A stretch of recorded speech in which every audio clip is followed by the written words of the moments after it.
of the word surreptitiously. Mr. Speaker, the Parliament of Ghana is not a parliament for the NDC. The Parliament of Ghana is not a parliament for the NDC. The increase in VAT to 15% adds to the 2.5% health insurance levy, bringing to 17.5% the entire to be collected by VAT. But the minority argued fiercely against it, insisting it was originally absent from the bill presented to them. That what our major policy issues are contained in the memorandum, and you should not add to them when the executive have not asked you to do so. Surreptitiously, you do this. You spring a surprise on the people of Ghana. Mr. Speaker, this is most disingenuous. Honourable member, I think your words are too strong. And I would not Honourable member, Honourable member, I think your words are too strong. The word surreptitiously, yes. The use of the word surreptitiously, Mr. Speaker, I insist, is unparliamentary. The Parliament of this country, the use of the word surreptitiously. Mr. Speaker, the Parliament of Ghana is not a parliament for the NDC. The Parliament of Ghana is not a parliament for the NDC. And we need to build consensus. We need to build consensus on such matters. We can't allow this. We can't allow this. Honourable members, let's make some progress. Let's make some progress. Yes, Honourable Chairman of the committee.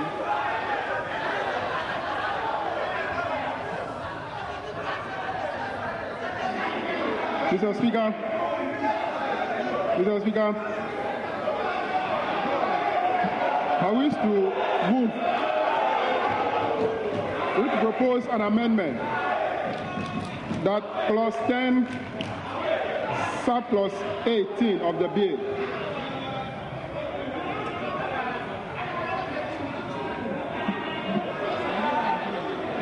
The law, however, passed after a vote count on the strength of the majority's numbers. Clause 10, subclause 18 of the bill.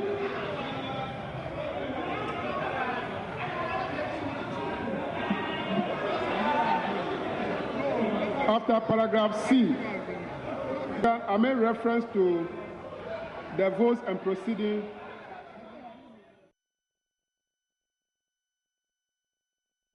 Now, the minority, after the walkout, explained at a news conference they had to dissociate themselves from what they the passage of the law, describing the move by their majority colleagues as disgraceful. The bill does not talk about increasing the threshold of the VAT in any way. And for that reason, it's not captured in the memorandum, which states the policy and principles of government's position in respect of any bill. We're supposed to conclude the consideration stage today, and they come with this nocturnal conspiracy to up the threshold of the VAT. That is our concern. That is our concern. And so that explains why we felt that it's important to wash our hands of it. By rejecting it. And tell the good people of this country that their monies are going to go into government kitty. Government is not accountable to whatever they've had already, and is going to end up lining the private pockets of individuals. And we do not want to be part of it, which explains why, like Pontius Pilate, we washed our hands off it and left the chamber. This bill has been before Parliament for over 3 or 4 months. Since July. And no notice of amendment, if it was proposed by anyone. No. We've gone through the consideration stage. And I'm telling you that, look, it's not only about the procedure. Yeah. My sense is that what has happened, is running roughshod over the people of this country. It's worse than a military dictatorship. Yes. The majority is, however, justifying the increase, saying it is in the best interest of Ghanaians. When you have a VAT bill, you would know that a tax administration bill was first brought to this House. The real reason why that tax administration bill is held in abeyance was in anticipation of this VAT. And if you do not get all your tax regimes put in place, you just come with the tax administration to deal with all your taxes, only for you to bring this VAT, and it will require a different tax administration approach that is in conflict, and you have to go back and amend your tax administration. The best way was to use the current VAT Act and bill as it were, and then adjust the VAT and let it be reflected in the budget as part of the revenue framework. It is unfortunate when people are looking at this issue as if it is today. In fact, the only reason why this VAT bill was not taken before we went on the last recess was because of the 2.5%. Because it required a lot of consultation with a lot of stakeholders and even in-house here within our caucuses. If you listen to my colleagues on the minority, they have not challenged the economic sense of the introduction of the 2.5%. What I seem to understand them to be saying is the procedure and the timing of the adoption. These are the concerns that I have heard that they have raised in relation to this matter. But in the nature of government business, it is sometimes prudent that we approach these things with some humility. That government is government that has the responsibility to run the affairs of this country and takes responsibility for whatever decisions it takes. So it is not prudent for somebody that doesn't carry that responsibility to decide when a particular policy measure should be implemented. In other news, President John Mahama has outlined a number of directives, instructions and measures aimed at dealing with recent cases of corruption for which his administration is being heavily criticized for failing to act. Amongst them is a directive to the Ministries of Finance and the Attorney General's Department and the Economic and Organized Crime Office to recover monies wrongfully paid out by the state to some institutions and individuals. He announced these at a meeting with anti-corruption institutions and campaigners at the Flagstaff House with a call on Ghanaians to collectively help fight corruption.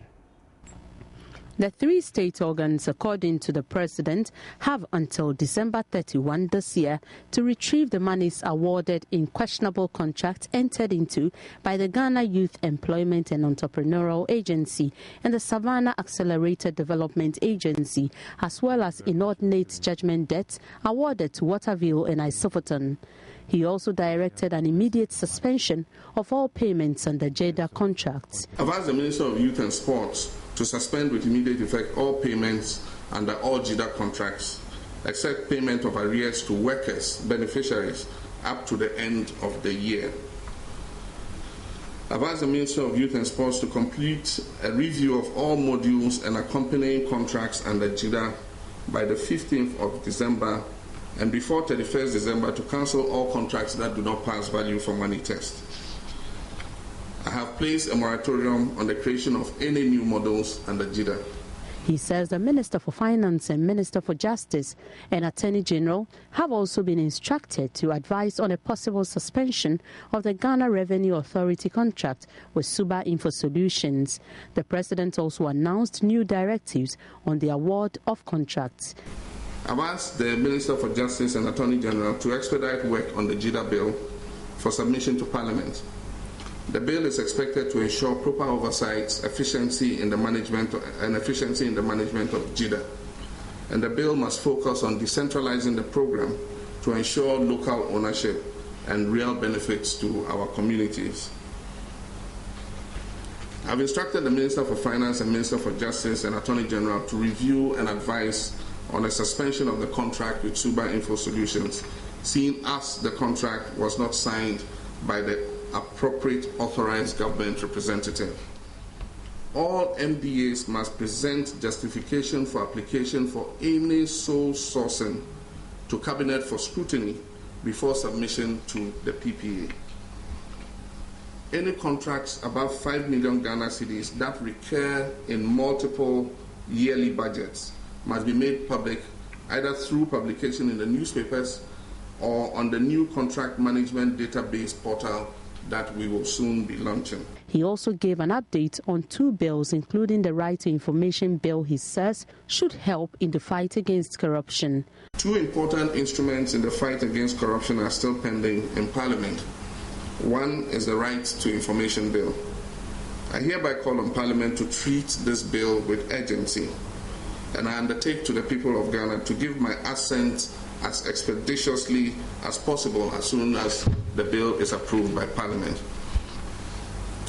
The other is the National Anti-Corruption Action Plan we just talked about, which work I had the privilege of commissioning while I was still the Vice President. The NACAP spells out specific activities for sustained transparency and the fight against corruption. The NACAP has been relayed in the House in April this year and is currently awaiting adoption by Parliament.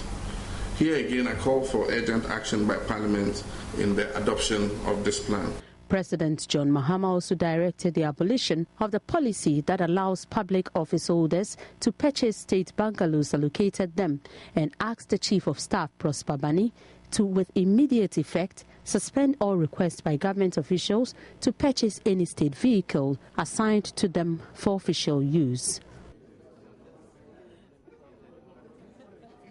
Newborn babies, when registered before their first birthday, will no longer have to pay the 50 Ghana cedis fee for their birth certificates. Deaths also registered within 30 days will also attract no fees. The measures, according to government, is to encourage birth and death registration for national development. A report by Osei. Births and deaths registration generates the demographic indices required for policy formulation and national development planning. For every citizen, their legal and social rights are defined to a marked extent on the possession of vital registration documents. This year's Births and Deaths Registration Awareness Creation Campaign is the 10th in a series since its institution in 2004. The aim of this and other activities lined up from September to the end of the year is to raise the level of public awareness about the importance and benefits of early registration of births and deaths.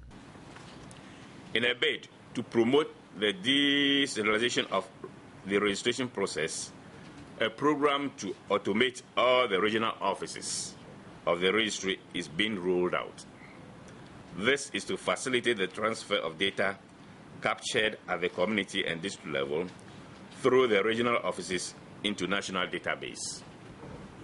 With support from UNICEF, local area network, that's land facilities, have been provided for the Greater Accra, Eastern, Ashanti, Western, Northern, Upper East, Volta, Central, and the Bronx-Ahafo regional offices of the registry. It is envisaged that the Upper East region will be automated by 2014. Between the first Births and Deaths Registration Day celebration in 2004 and this 10th one, birth registration coverage has increased from around 17% to 60%, while deaths registration has hovered around 24%. The woes of the registry are, however, enormous. The headquarters of the Births and Deaths Registry is in this wooden structure. One of the biggest challenges we have is office accommodation. As maybe you are aware, we live in a wooden structure that was built by the colonial masters, and that is where we still are. So the main idea now is to have a befitting accommodation for the head office. That is one. Not every hospital in the country has a registration point, and this is blamed on inadequate staff. The registry also lacks needed logistics to enhance monitoring and supervision of registration activities in the regions, districts, and at the community level. Registrar John Yao Agbeku is also worried the registry is unable to secure adequate motivational packages to sustain the interest of its volunteers in some running programs. At Osei, Joy News. The timely intervention by a military patrol team on Thursday averted what could have been a bloodbath in the Techima municipality following the purported nomination of Mr. Philip Opong or Amponsang by the president as the municipal chief executive. The announcement, said to have been made by the Bonahafo Regional Minister, Paul Evans-Eidu, on a local radio station, sparked a violent demonstration by some youth in Techiman.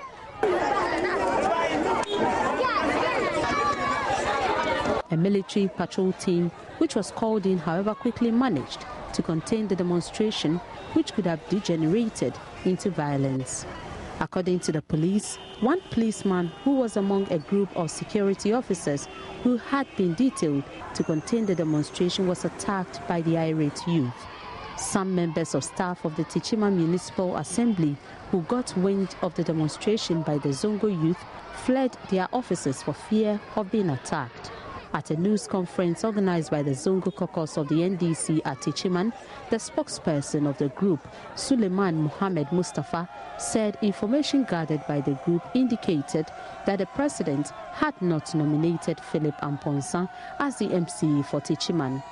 We, however, are with the strongest conviction that the supposed interview granted by the Honorable Minister to a local FM station, Asa FM, carries an information pregnant with lies and fabrication, for that matter, baseless. We are very aware of the mafia work which is being carried by some party gurus at Accra.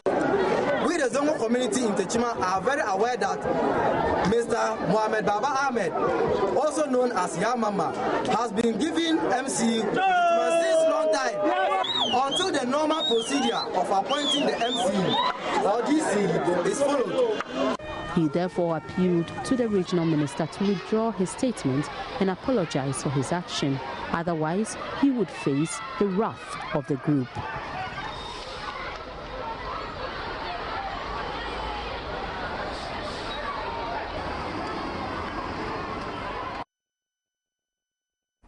Multi-TV would like to clarify a news report which aired on one of the channels which may inadvertently have portrayed legacy microfinance as one of the institutions currently facing distress. It was never the intention to portray the company in negative light.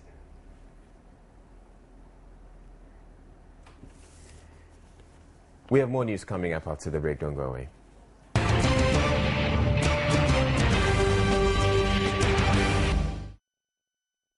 The police administration has indicted some of its officers implicated in recent investigations into their conduct.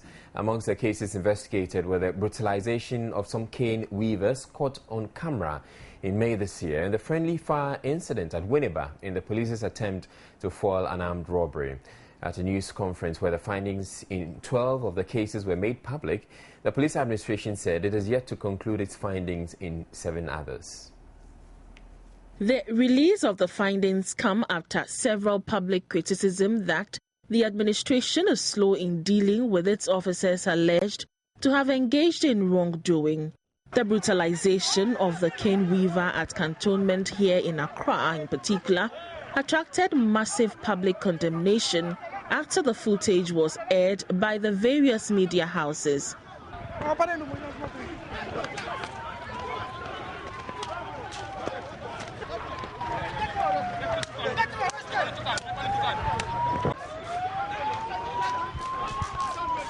Police Director General in charge of public affairs, DCOP Ampa Benning, announced the officers involved are facing a service inquiry. Investigations revealed that their suspects were manhandled and some of them sustained injuries. The behavior of the police is considered unprofessional, as the suspects were not carrying any weapon and did not resist arrest. The police officers are currently facing service inquiry for misconduct. In the other case involving the death of 2 officers in a friendly fire incident, he said the officer responsible is being investigated by the Criminal Investigations Department for possible prosecution. Investigations revealed that Lance Robert Fredano was the officer who shot into the car. His action was found to be unprofessional since his life was not in immediate danger. Disciplinary action has been instituted against him. The case has been taken over by the CID experts who are preparing duplicate bracket to the law office for action. Other officers involved in the death of 3 suspected criminals at the Malamata market here in Accra were, however, cleared of wrongdoing. Upon a thorough investigation, no act of professional misconduct was made against the police officers who carried out the operation. 2 foreign pistols, 1 locally made pistol, a dagger, a number of spent ammunition, unregistered motorbikes and other incriminating items were found on the robbers. Action taken. No punitive action was therefore taken against the police officers concerned. DCOP Ampabening urged the public to be patient and wait for the conclusion of other cases still being investigated by the police. A sea turtle about 3 meters in size crawled on shore Friday at Shaibu, a coastal community near Dansoman. The sight of the sea creature attracted a large crowd who were excited a big catch had come their way and wanted to kill it for its flesh. Some others amongst the crowd, however, came to the rescue of the creature and convinced the rest to let it go. According to residents, the turtle was seen on the shore sometime after 4 a.m. Friday and was thought to be yet another of the sea creatures which have been appearing on the country's beaches in recent times. They, however, realized later that it was not dead and had only come to lay its eggs. Boys ni say almost sorry ye no omo ni say e prekopo nti omo be hwe no na o kikemu nti omo dwane ye no ko frɛ boy ba ko bi ono no omo ho no na obe frɛ boys bi wa ha no omo be dane no nti omo dane no afia ntimi nkɔ bio na opri say no opri no so no ye mobo nti ye say omo say omo be kunu nti omo wo no sikan kra omo di wo no enkomu nti boys ni bedani ntokwa wa ha say ade na omo ama say abo na akọ. Some of the residents shared stories about similar appearances of the species in the past.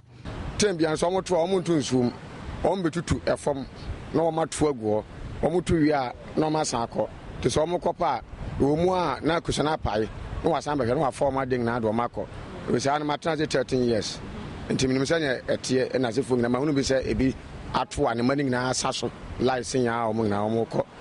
Having been convinced not to kill the sea creature, the residents held it back into the sea. The country's marine environment is under threat as whales and other marine mammals continue to be washed ashore. 11 of such incidents have so far been recorded. We have business news coming up next.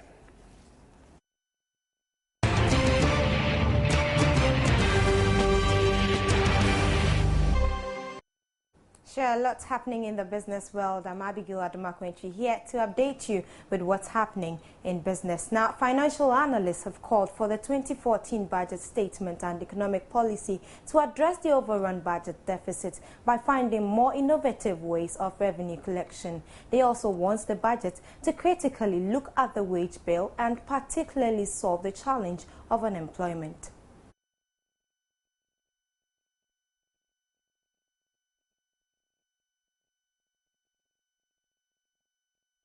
A ballooning fiscal deficit remains one of government's biggest headaches. A deficit of about 12% was recorded last year, and government has a target of reducing the deficit to 9% by close of the year and to 6% over the medium term. Government is nowhere near achieving the target, but says it will through fiscal consolidation with focus on improved financial management, including debt management and improved revenue collection. For analysts, bridging the fiscal gap should be key in the budget. What we are expecting in the budget is to, first of all, to government to address the issue of how it is going to cut down, continue to cut down on its deficits, and then see how government can also increase revenue. And then most importantly, talk about the rate of depreciation of the city and how to address inflation. Do not be too aggressive in announcing that we're going to reduce the deficits, maybe hook and sinker. The sources of the imbalance is not something that we can correct in 1 year, 2 years, or 3 years. We have to take time, and we have to clearly tell the market that, hey, it is a wage overrun, wages are downwardly inflexible, It is interest payment, it's statutory, we can default. And so what we have to do is that, yes, we will continue to improve the pricing in petroleum and utility tariffs and make them market adjustable. But because a chunk of the problem is coming from wages and interest payment, we will have to take our time to reduce the deficit. With no definite extra source of funding for government, analysts say it will be prudent for the huge wage bill to be tackled. Well, the Peasant Farmers Association of Ghana has petitioned government to invest oil revenues in the development of smallholder farms. The association believes such an investment will pay off in the long run when the country's crude reserves are exhausted. Matilda Nyakwa Dennis has more. According to the peasant farmers, empirical evidence in resource-rich countries including Indonesia and Malaysia, where substantial portions of their petroleum revenues were invested in agriculture, shows reduced poverty levels. This, they say, is as a result of improved income levels of rural smallholder farmers. They are therefore petitioning government to emulate these countries as mandated under the Petroleum Revenue Act 815. Why are you targeting the oil revenue specifically? The oil is for everybody. Food equally is for everybody. We have seen some experience in other countries where they discovered oil and abandoned agriculture and the consequences. We have seen the removal of two governments as a result of food crisis, one Egypt, one Tunisia. We don't want that to happen in Ghana. And so that is why, as a farmer organization, we have taken the lead to demand from government, put some percentage of the oil revenue into the agricultural sector so that we are going to have good feeder roads, we are going to have storage facilities, we are going to have transportation network that will facilitate the movement of foodstuffs from the rural areas to the town cities for you people to eat. The specific areas where they need government support with oil revenues include irrigation, improved seed, improved extension services and access to credit. They also mentioned access to market and small-scale agro-processing. Emma Ankra, a rice farmer, spoke about her challenges. We, the rice farmers, too, we have a challenge in during our planting, then threshing after harvest. From the beginning, right from the beginning to the end, we have challenges because we don't have machine, agrima, to till for us. Then the land preparation before the planting and cost of labor is the most important. Then finally, the harvest and the threshing. So if the government can give us a help about to give us this combined harvester, mini one, I think that one also will help us. The petition was presented in consultation with the Africa Center for Energy Policy and GROW campaign members. Well, away from that, President John Mahama this afternoon paid a surprise visit to the Tema Harbour to find out about undue delays in clearing goods there. His visit follows several complaints from importers, some of whom spent several days in clearing their goods and as such are made to pay huge sums of money to cover the period their goods stay at the port. President Mahama during the visit sought some answers about the delays.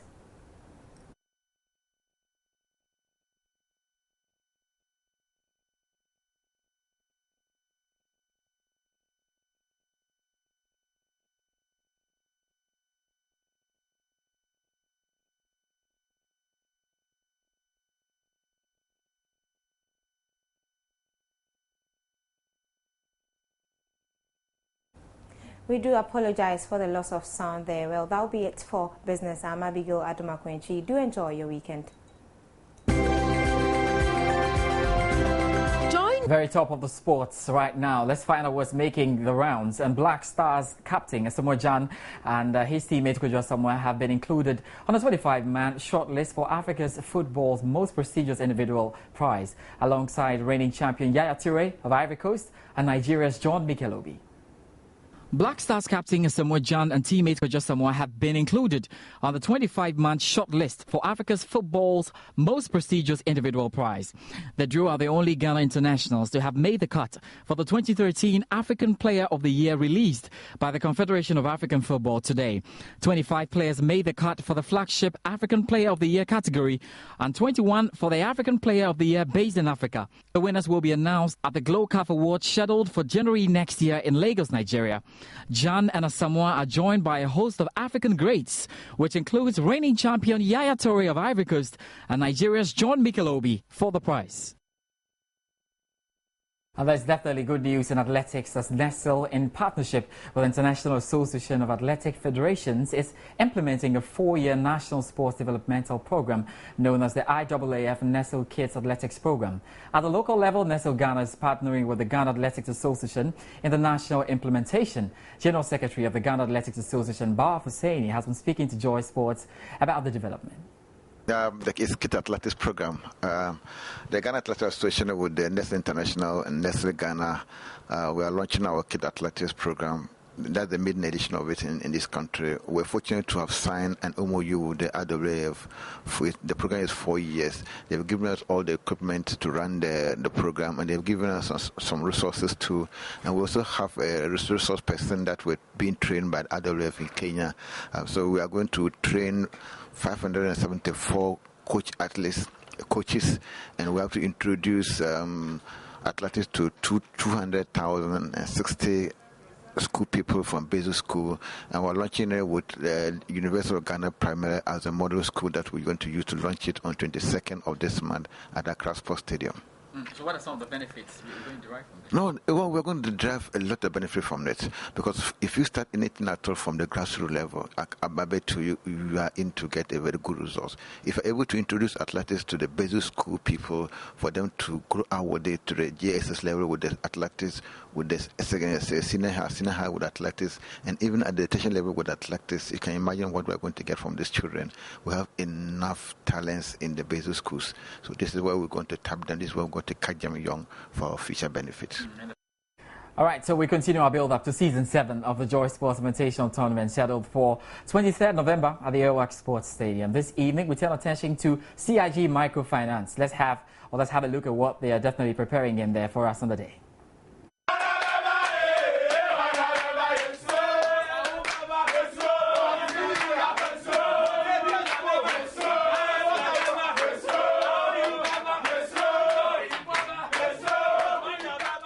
I want to tell them that they should just wait for us.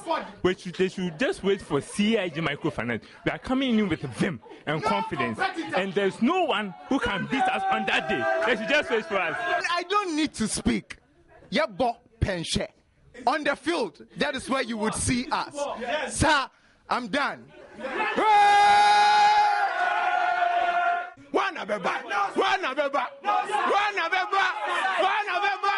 CIG for you. We did.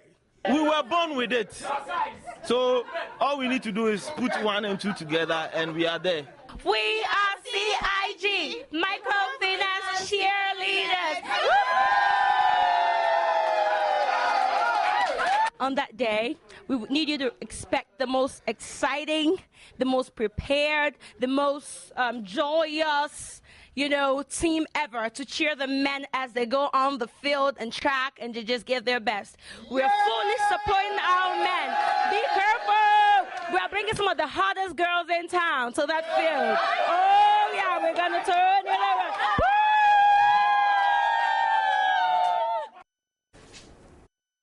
All right, so it promises to be a wonderful, tournament, and we're looking forward to that on the 23rd of November. Now let's quickly check out what's happening. European playoffs are currently underway. The big question about which of the two countries is going to miss out on the World Cup. It's a fight between Ronaldo, really, and Zlatan Ibrahimovic.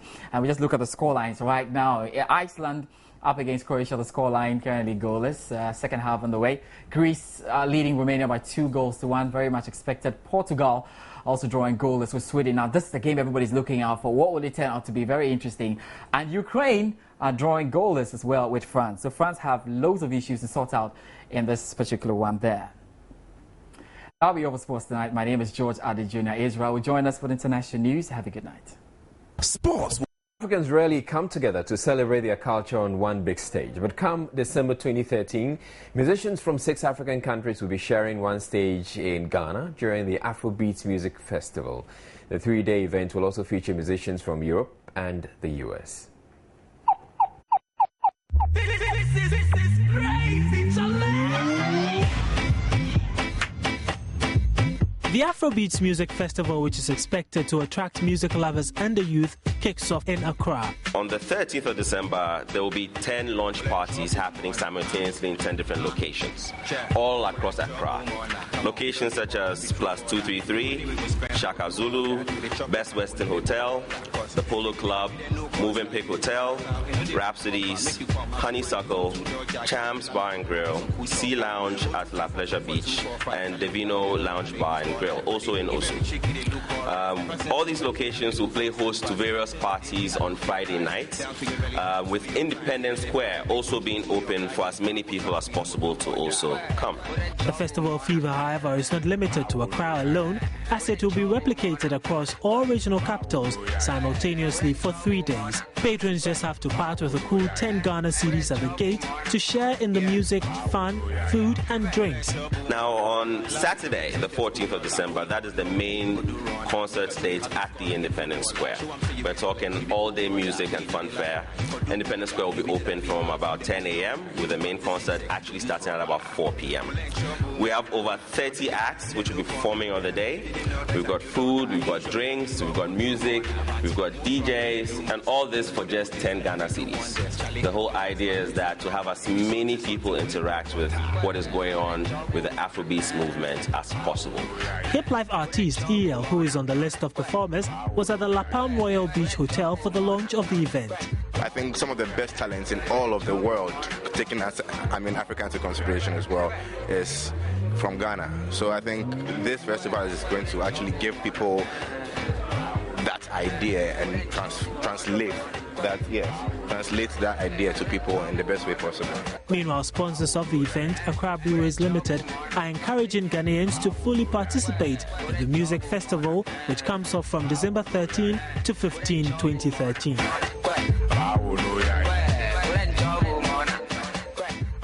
That's it for Showbiz.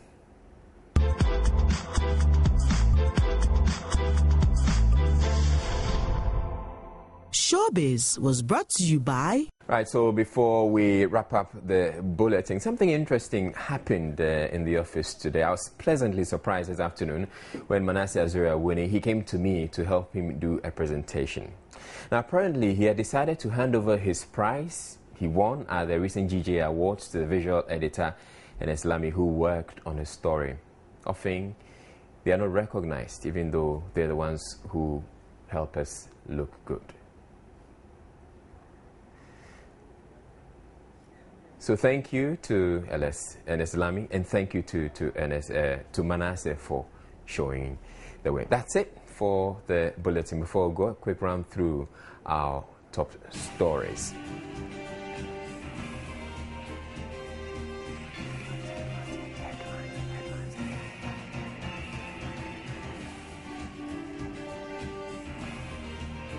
Minority walk out of Parliament in what they say was an attempt by the majority to smuggle into the VAT amendment law a 2.5% increase.